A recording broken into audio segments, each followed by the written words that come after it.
warahmatullahi wabarakatuh.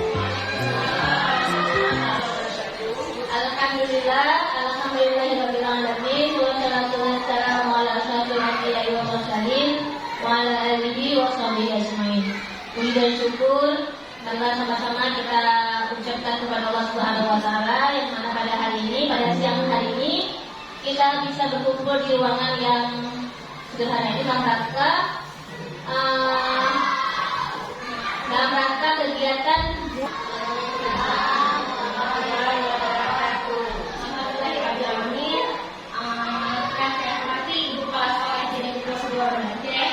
terima kasih juga yang hadir di ruangan ini, yang saya hormati Tuan Guru Pertuangan Yasin 22 dan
mari kita mendengarkan dulu speaking dari Ibu Khairani. Silakan Ibu Khairani.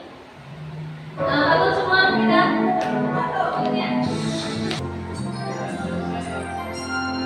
Tangan ke atas, pundak berlintang, tangan ke samping, turun yang terbang, tangan ke depan, ingin berlemah, tujuh yang kaki, siap berdoa.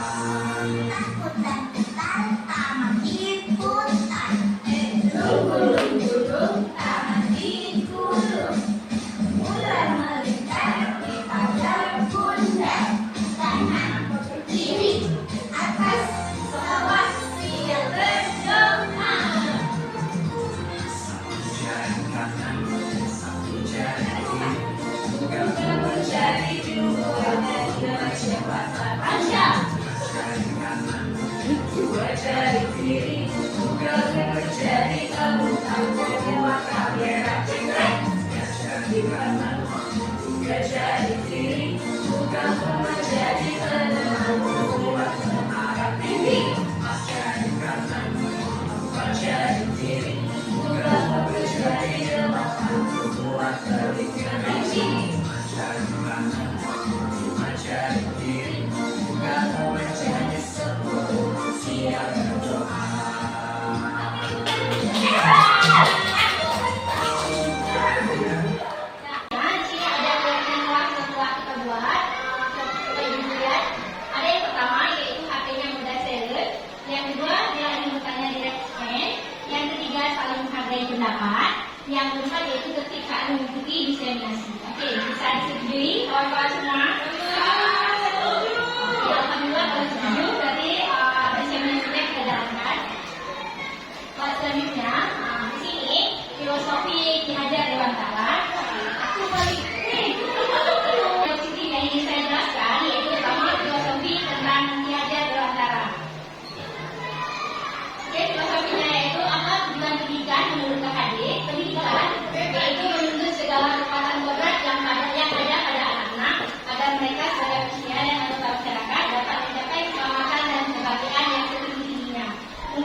mencapai kodrat alam dan kodrat zamannya.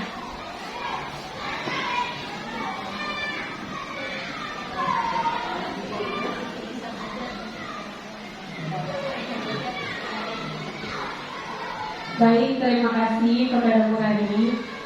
Bagaimana anak-anak bisa mencapai segala kekuatan kodrat pada anak itu sendiri, di mana anak-anak bisa sekarang bisa belajar di luar kelasnya, gitu, bisa belajar menurut lingkungan sekitarnya, seperti itu mungkin Bu Rani. Terima kasih. Terima kasih Bu Priti. Boleh kasih aplaus untuk Bu Priti. Oke, untuk selanjutnya, pendidikan merupakan sebagai tuntunan. Kita harus memahami bahwa pendidikan merupakan sebuah proses menuntun. Seorang guru harus bisa menjadi sosok yang dapat digugu dan ditiru. Mungkin ibu semua sudah tahu bagaimana digugu dan ditirunya. Selanjutnya, tujuan eksaminasi ini yaitu peserta dari guru bisa memahami pentingnya mengetahui kebutuhan belajar dan lingkungan yang memfasilitasi seluruh individu di sekolah agar dapat meningkatkan kompetensinya secara aman dan nyaman. Apakah kita di sekolah sudah aman dan nyaman, Ibu? Alhamdulillah sudah. Oke, selanjutnya kita mampu menggerakkan komunitas sekolah untuk bersama-sama mengembangkan dan mewujudkan visi sekolah yang berpihak kepada murid dan berlandaskan nilai-nilai kebijakan universal. Mungkin kemarin kami sudah membahas visi sekolah. Visi sekolah kita yaitu beriman dan berakhlak mulia. Kemudian siswa bisa memiliki wawasan global yang bisa peduli akan lingkungan. Mungkin itu visi sekolah kita. Visi dan misinya bisa kita baca di koridor SD Negeri 22. Selanjutnya, di sini mungkin pertanyaan pengantin dari saya. Ibu mungkin bisa jawab setuju atau tidak setuju. Yang nomor 1, setujukah hukuman dapat mendisiplinkan anak? Bagaimana Ibu? Tidak setuju. Bisakah diberi alasan kenapa tidak setuju hukuman tidak bisa mendisiplinkan anak? Siapakah yang bisa menjawabnya? Bu, siapa yang bisa minta bantu? Bu Siti, mungkin bisa? Oke, Bu Mita.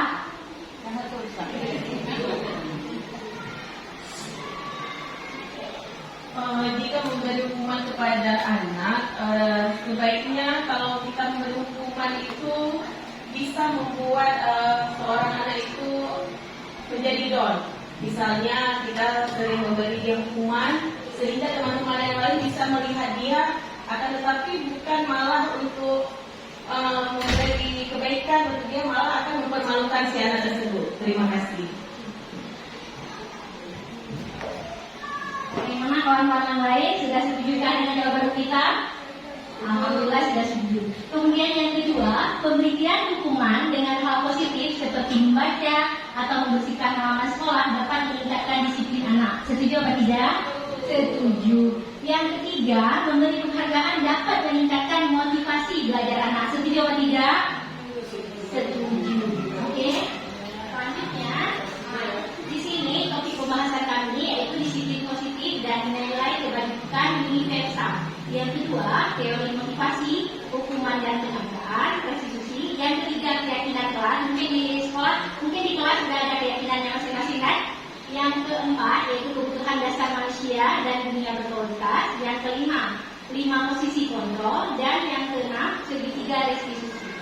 Kita next saja. Apa makna budaya positif? Mungkin ini bisa dilihat.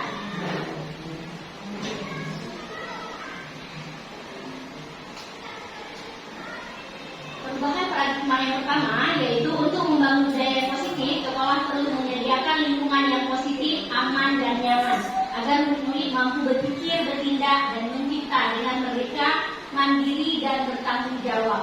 Yang kedua, lazimnya disiplin dikaitkan dengan kontrol. Dalam hal ini, kontrol dulu dalam menghadapi murid. Mungkin kita punya kedisiplinan yaitu pada hari Senin kita ada jadwal sekolah harus datang sebelum jam 7.30. Nah, itu disiplinnya. Tapi kalau kita buat keyakinan disiplin itu bisa juga jangan kita pakai kata-kata jangan. Itu kalau jangan boleh. Atau tidak boleh kalau buat kata-kata jangan, nggak boleh pegang, itu tidak boleh dikatakan kepada anak kita.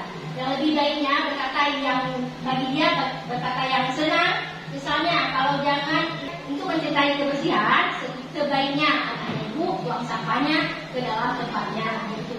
Ada bahasa yang positifnya. Selanjutnya,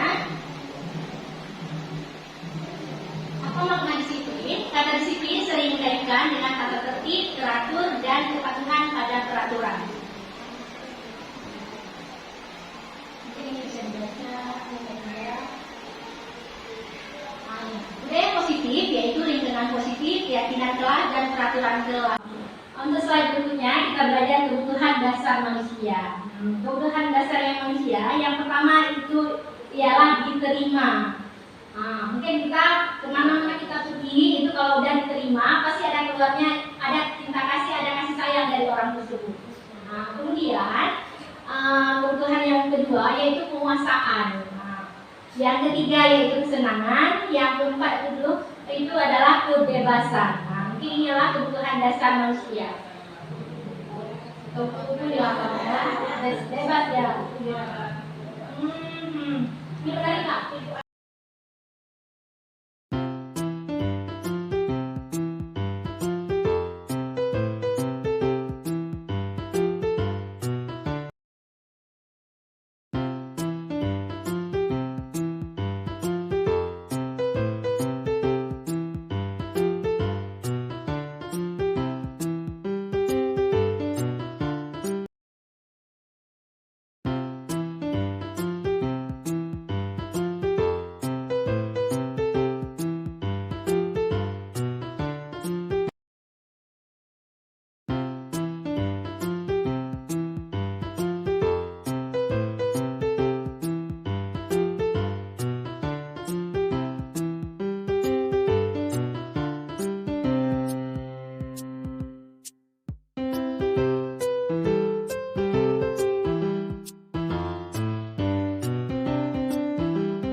Maju terus. Ya. Jangan besar-besar. Iya. Kali sampai sini. Oke. Rapi. Iya, iya. Udah, maju terus, Rahmat. Iya. Iya, bentar. Jangan dulu. Iya. Oke, ya.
Oke, alhamdulillah udah siap semua kan? Udah siap semua kan? Udah, makasih ya Ibu udah. Semoga keyakinan kelas ini bisa kita terapkan. Jadinya kelas kita ya boleh.